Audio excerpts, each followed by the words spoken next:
In this session, we will now start with the phase plane analysis.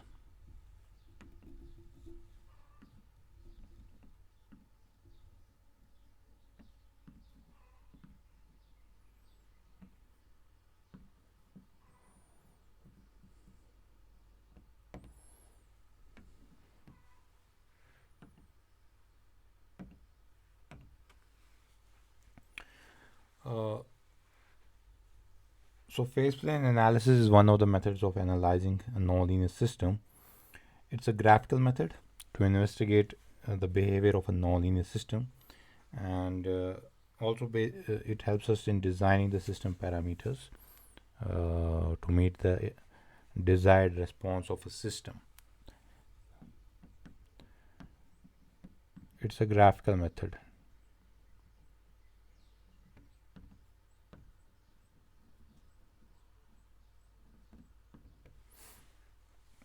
So using this, we can analyze a nonlinear system as well as design the parameters for a particular desired response. Now, one of the features of phase plane analysis is it is mostly applicable to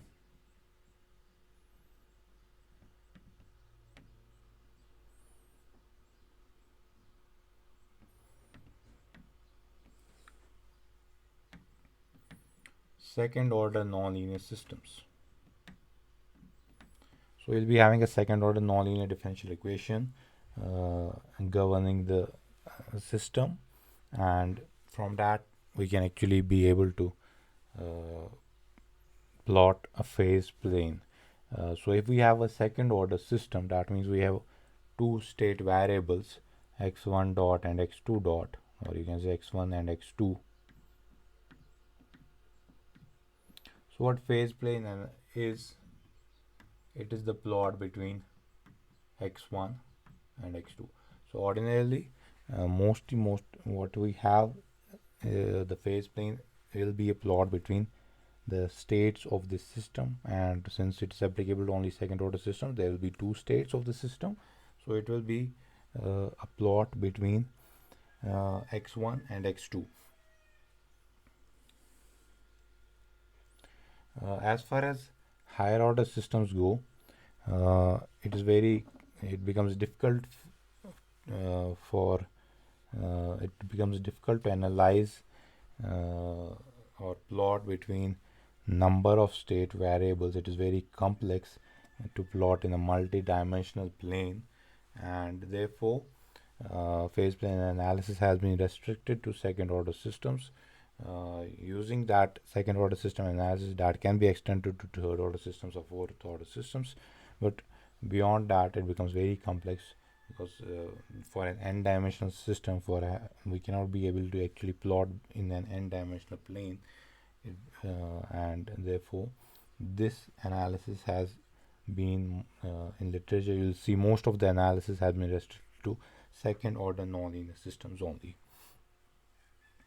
So what is a phase plane now? It is basically a state space plane, and whose axes are the states of the system, that is x1 and x2, and for at any instant of time we'll be giving the coordinates of the point in this plane.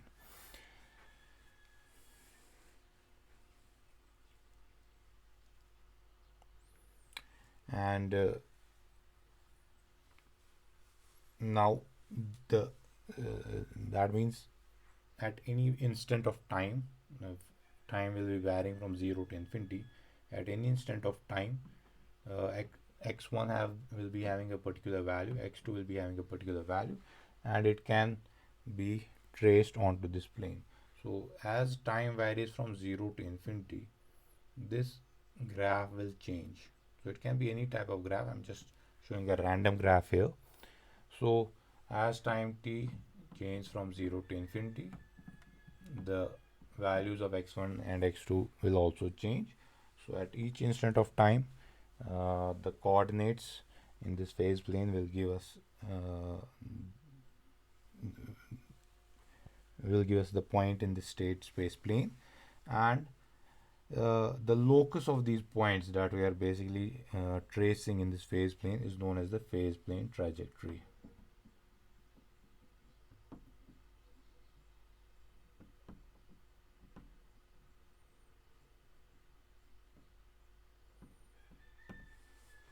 So what's the phase plane trajectory? It will be basically simply the locus of all these points in the phase plane that can be mapped onto this state space plane. Now, for different initial conditions, again, now depending upon the initial condition of the system, the trajectories will basically vary. Say, for example,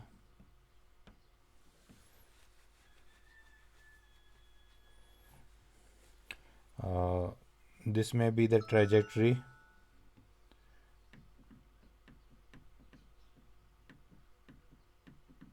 for initial condition x10, x20. Fine. So this system was at this time, the system starts from here because x1 and x0, x1 naught and x2 naught are such. The system starts from here and it will start tracing this path. Now you might have chosen a different initial condition. That means, say for example, x1, x11 and x21.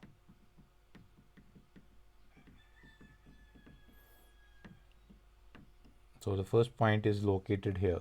So this will start tracing the path from this location. So for different initial conditions of the system, there will be different trajectories in this phase plane, and the set of all these trajectories is actually known as a phase portrait.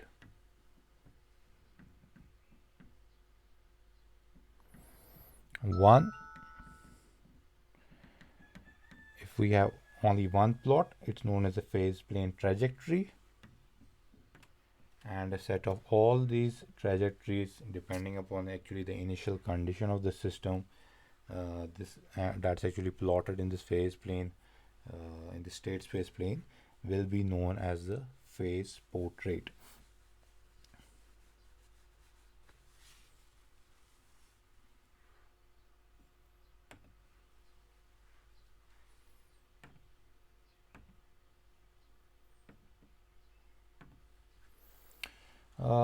Say for example, we have say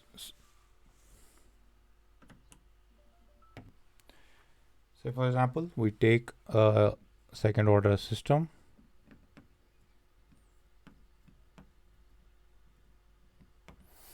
Consider this system y double dot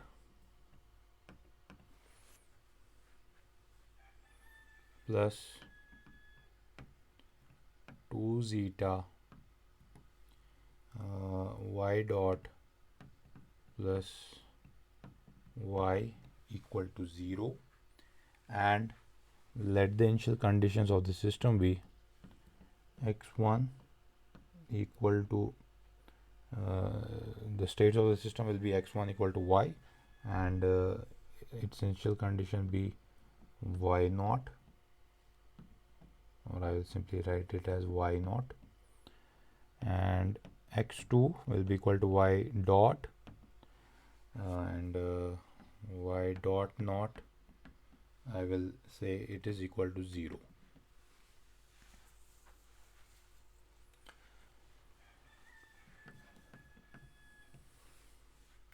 So we have this second order system y double dot plus 2 zeta y dot plus y equal to 0, and I'm taking the two states of the system are x1 and x2. x1 is y, x2 is y dot, and in the initial conditions that I'm taking y naught and y dot of 0 I'm taking as 0. So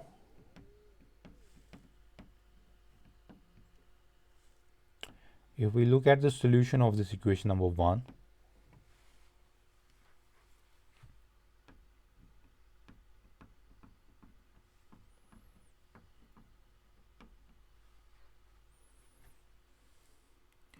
k1 e raised power minus alpha t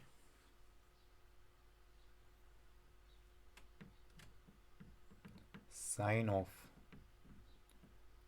beta t plus theta, where k1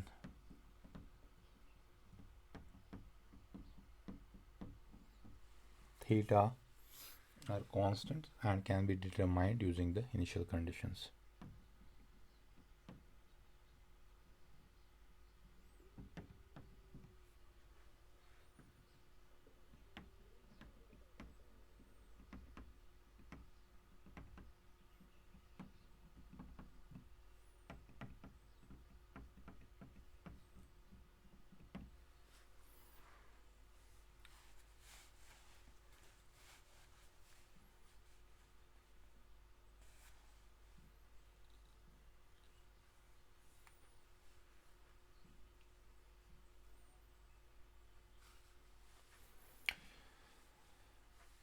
So we have a second order system given here, and the solution of the system is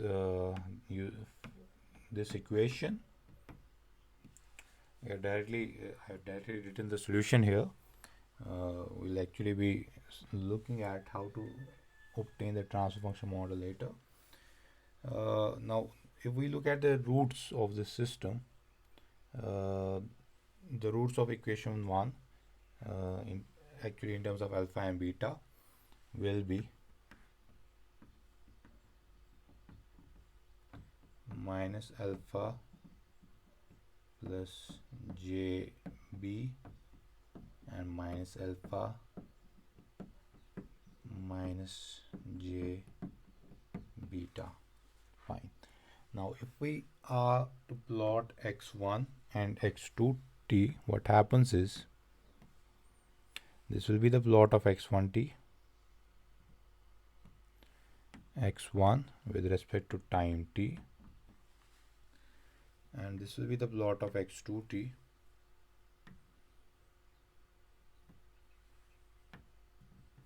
with respect to time t. Now what is phase plane? It will be the plot of x1 and x2 with respect to each other. Now if we were to plot between x1 and x2, x1 we had said it will be the initial condition of x1 will be x1 naught, and x2 that's y dot will be 0. So it is starting somewhere here.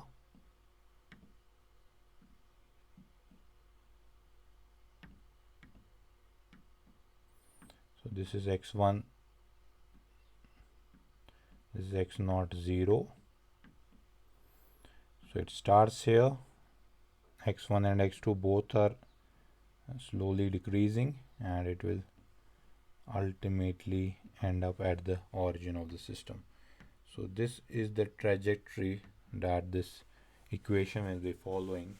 This is the plot between x1 and x2. So this curve here actually represents a logarithmic spiral, and that is actually merging towards the equilibrium point of the system. Now origin of the phase plane is actually the equilibrium state of the system. So if origin of the phase plane will not be the equilibrium point, we shift the origin towards the equilibrium point, so that always this origin will be the equilibrium point of the system. Fine. So we have to also first of all determine the equilibrium point. So if it is equilibrium point is 0 0, so that means that's fine. If the equilibrium point is, say for example 2 comma 0, we'll shift the origin towards 2 comma 0, so that our origin we have shifted the plane so that our origin again becomes equal to 0 0. Now what we have done so far is simply we have seen what a phase plane is.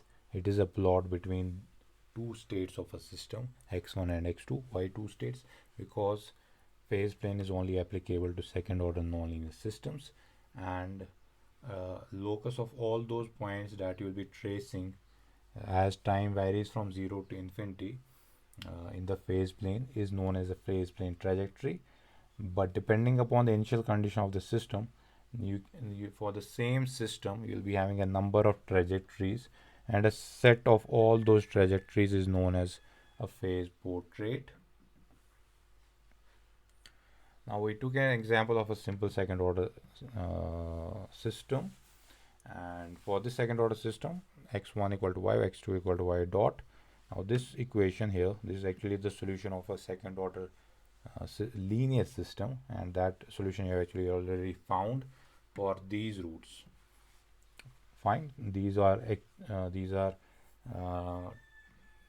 two roots that are located here and here, that actually correspond to an underdamped response.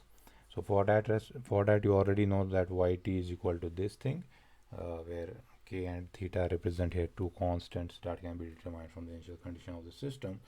So we are starting actually with a linear system. You have therefore the plot of x1t, you have the plot of x2t.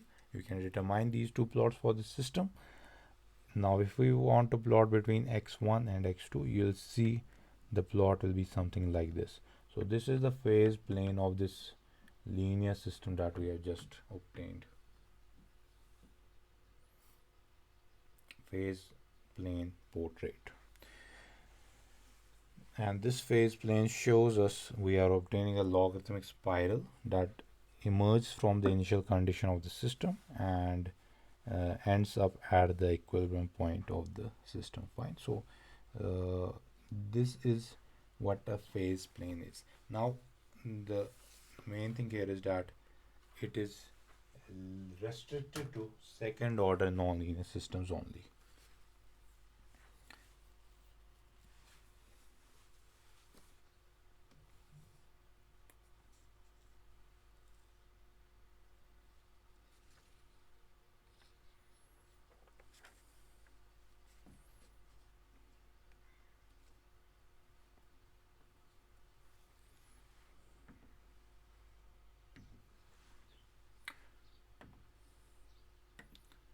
Now let's take another example.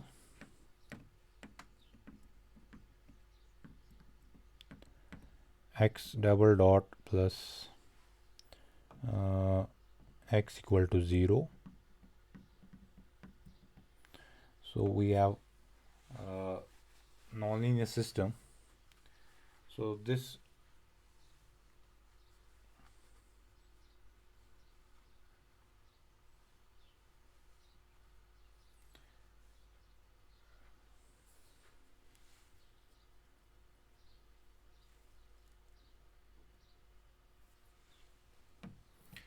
equation actually represents the behavior of a mass spring system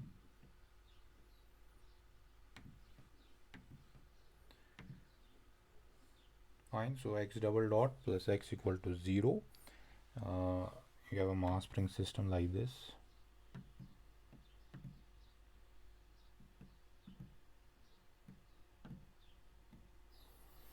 So what we are assuming here is that, let us assume that mass is initially at rest at any length x naught.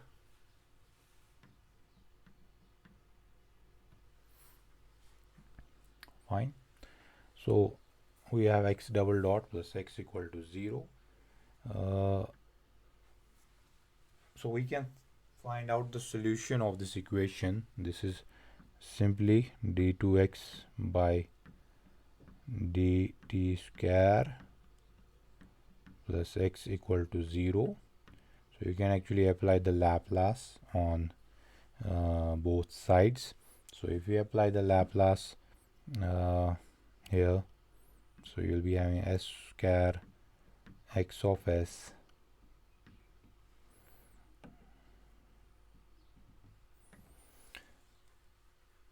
x double dot plus x equal to 0 d2x by dt square plus x equal to 0 is applying the Laplace to this equation.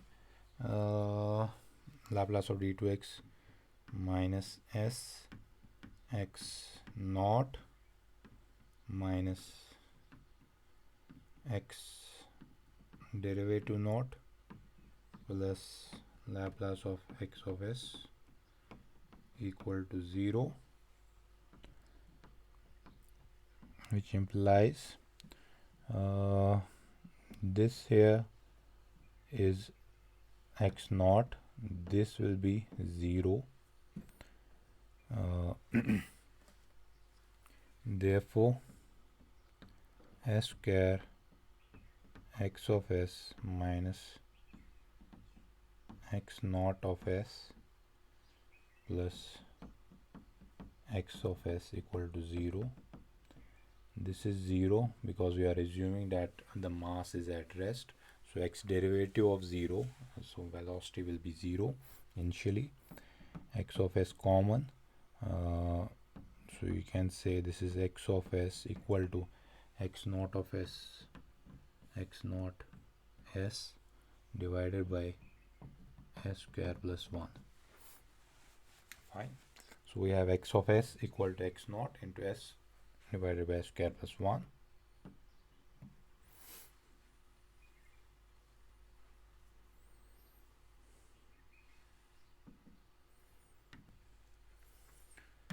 This is x of s, so that means xt will be equal to Laplace inverse of s by s square plus 1, that is cos of t.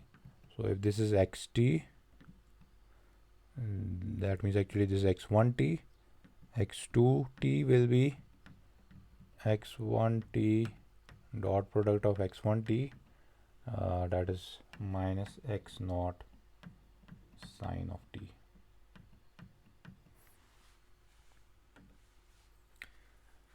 Fine. So we have a differential equation x double dot plus x equal to 0. Apply Laplace to both sides. You will get s square xs minus s x naught minus x dash of 0 plus x of s equal to 0. Now, as far as the initial conditions are concerned, x0 is equal to x naught, this length L, that is actually where the mass is resting, and x dot of 0, this is x dot of 0,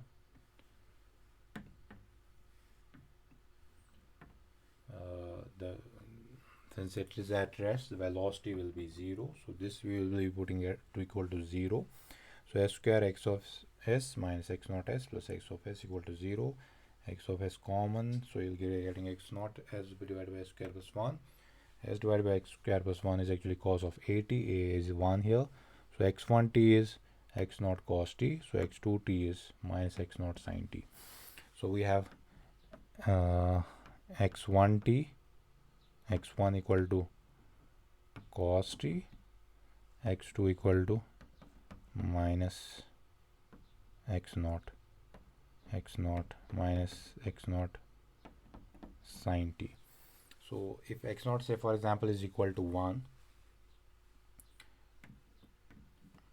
x1 will be equal to cos, that means it is actually something like this.